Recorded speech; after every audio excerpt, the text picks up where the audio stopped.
Good day, campers.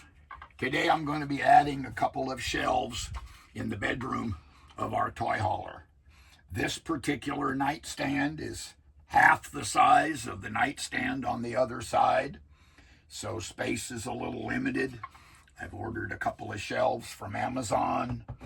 I'm going to put one here and put one here.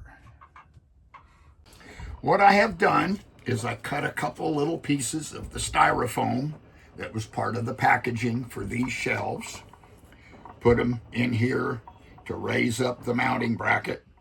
Took me a piece of masking tape and cut it and placed it so that it lines up with the edges and the top of the shelf, and I have marked the holes.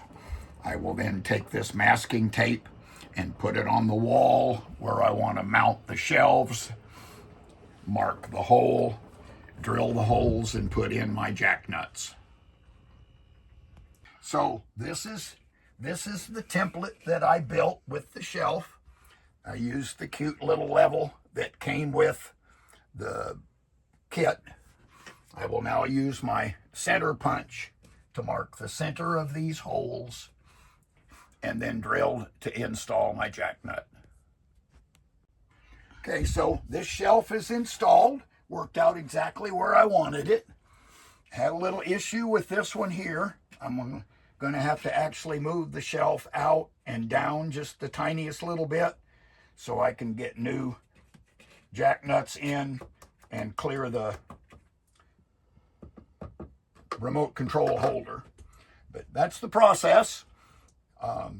Be sure to check out my little short video on how to actually install the J-nuts. There's a link in the description and a link in this video. Thanks for watching, and please remember to like and subscribe.